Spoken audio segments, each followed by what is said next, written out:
ये तस्वीरें आपको अस्पताल की दिखा रहे हैं, जहां पर आपको बता दें कि एक युवक पर चाकू से हमला कर दिया जाता है। पूरा मामला है पानीपत की डाबर कॉलोनी का, जहां पर 20 रुपए को लेकर ऐसा झगड़ा होता है कि दो युवकों द्वारा युवक पर हमला कर दिया जाता है और ऐसे में घायल युवक को अस्पताल लाया जाता है। उसके बाद उसे रेफर कर दिया जाता है, लेकिन हालत को देखते हुए उसे वापस यहीं पर भर्ती कर लिया जाता है। युवक ने बताया कि उसने 20 रुपये देकर अपने दोस्त को फिंगर लाने के लिए भेजा था, लेकिन आरोपियों ने उससे 20 रुपये छीनकर सिगरेट ले ली। जब पीड़ित द्वारा उनसे ये पूछा गया कि उसने ऐसा क्यों किया, जिसके बाद वो तैश में आ गए और उन्होंने युवक को धमकी दे डाली। उसके बाद एक युवक ने बेल्ट से पीटा और दूसरे ने चाकू से हमला कर दिया, जिसमें उसको काफ़ी ज़्यादा चोटें आई हैं। एक बार सुनते हैं युवक ने क्या कुछ बताया। सर, मैंने किसी को 20 रुपये दे के भेजे थे और उन्होंने वो पैसे खोस के ना कुछ खा पी लिया उन्होंने, और वो जिसको मैंने पैसे दिए थे वो मेरे पास कॉल करके करा, भाई मेरे पैसे इन्होंने ले लिए। मैंने उनको बोला, भाई तुम 20 रुपये भी नहीं कमाते क्या? फिर वो बोले, मैं तुम्हारा पापा भी काम करा सब्जी मंडी में, तुम 20 रुपये भी नहीं कमा सकते। इतनी बात हुई थी। फिर उन्होंने मेरे पास आकर धमकी दी मेरे को जान से मारने की।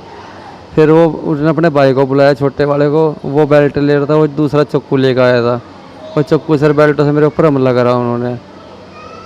मेरे पेट में चाकू मारने लगे, मैंने हाथ बचाया तो मेरा हाथ भी कट गया उसके चाकू पकड़ने के चक्कर में। इसको पैसे लेकर भेजा था आपने? एक यार दोस्त था जी, गली का ही, नीतू नाम था जिसका। और झगड़ा किसने किया? झगड़ा किया था नितिन ने और निकुंज ने। ये कौन है? ये गली के ही हैं, दो लड़के। कहाँ के रहने वाले हो आप? ये मैं डाबर कॉलोनी का रहने वाला हूँ जी, शिव कृष्णा मंदिर के पास जी। किस समय की घटना हुई? ये रात 10 बजे के बाद की बात है जी। आपका क्या नाम है?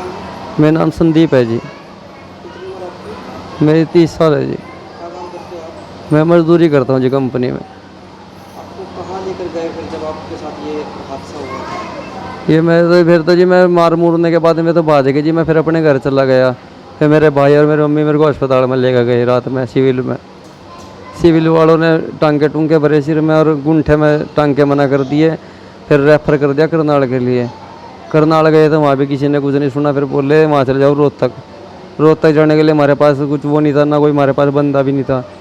खून ज़्यादा लिकट रहा था, चक्कर आ रहे थे शरीर में। फिर यहाँ एडमिट करने पड़े आगे रात में। आपके पिता को क्या धमकी दी थी उन्होंने? पिता तो मेरे एक्सपायर हो गए जी। उसका आप बता रहे हैं पिता के नाम की या कुछ ऐसी क्या धमकी थी वो? कुछ नहीं जी, वो मैंने उनको 20 रुपये दिए थे उनको, बस लड़ाई लुड़ाई कुछ ना तो उनके साथ उठना बैठना कुछ भी नहीं था।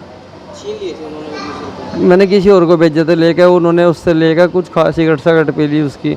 फिर उस लड़के ने मेरे पास फ़ोन करा कि भाई इन्होंने तेरे पैसे ले लिए। मैं, भाई पैसे ले लिए क्यों ले लिए भाई, कमाते नहीं है। आपने क्या लेने के लिए भेजा हुआ था? मैंने फिंगर लेने के लिए भेजा था उनको, खाने खूने के लिए। तो कितने दिन हुए इस घटना को? ये सोमवार की रात की बात है जी। अब तक कोई कार्रवाई नहीं हुई हमारे साथ। आपने पुलिस में शिकायत दी है? दी थी, पुलिस वाले भी आए थे सिविल में, कौन सा थाना आपका? किला चौंकी जी। और पुलिस का क्या कुछ कहना है? पुलिस ने तो कुछ भी नहीं कहा, आधे का टाइम दे रखा उन्होंने तो 30 साल के संदीप का कहना है कि पड़ोस के ही लड़कों द्वारा ये पूरी घटना को अंजाम दिया गया है। तो उसने बड़े आरोप लगाए हैं पड़ोस के ही दो युवकों पर। उसका कहना है कि 20 रुपये लेकर छीन कर उसकी सिगरेट लाई गई, लेकिन जब उसने उनसे पूछा तो उसी पर ही हमला कर दिया। तो युवक की पत्नी भी है, वो क्या कुछ आरोप लगा रही है वो भी आपको सुनवाते हैं। जी, मैं उनकी वाइफ हूँ। उनकी तबीयत बहुत ज़्यादा सीरियस थी, तो हम इन्हें सरकारी में लेके गए। सरकारी वालों ने थोड़े बहुत टाँके लगाए। उसके बाद मैं इन्हें करनाल रेफ़र कर दिया। करनाल से बोलने लगे कि रोहतक ले जाओ, वहाँ के लिए हमारे पास में चार्जेस वगैरह नहीं थी। इनकी सीरियस थे बहुत ज़्यादा, कि बहुत ज़्यादा खून बह गया था, तो इसलिए हमने हैदराबादी हॉस्पिटल में एडमिट किया था। यहाँ तब इनकी हालत कैसी थी? बहुत ज़्यादा सीरियस थे सर, बहुत ज़्यादा। यहाँ पे मतलब उनके खून, सर का है ना खाल नीचे लटक रही थी, खून बह रहा था। हाथ से भी अंगूठा कटा हुआ था। वो भी कौन थे? वो हमारे पड़ोस के थे। कितनी कार्रवाई हुई उन पर? उनकी हमने दरख्वास्त दी थी। उनके पापा जी को रात को ही उठा लिया था, तो सुबह तक हमें पता लगा कि हाँ भाई वो छोड़ दिए गए। तो अभी जो आरोपी हैं वो घर पे ही हैं। घर पे एक तो घर पे है छोटे वाला, बड़े वाले का हमें पता नहीं है। अब हम तो यहाँ पे हॉस्पिटल में रहते हैं, तो हमें कैसे पता लगेगा वो कहाँ है, कैसे हैं। उनकी 2 शामिल थे।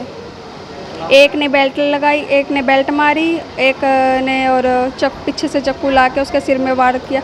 उनका इरादा पेट में मारने का था। पहले भी धमकी दी थी उन्होंने कि हाँ भी हम तो ये जान से मारेंगे। तो पीड़ित ने आरोप लगाए हैं कि पुलिस द्वारा भी इस मामले में कोई भी सख्त कार्रवाई फिलहाल नहीं की गई है। हालांकि उसे टाइम दिया गया है कि इस मामले में कार्रवाई की जाएगी, तो देखना होगा कि पुलिस इस मामले में क्या कुछ करती है। अपील रहेगी इस वीडियो को आप शेयर जरूर करें। वॉइस ऑफ पानीपत के लिए ब्यूरो रिपोर्ट।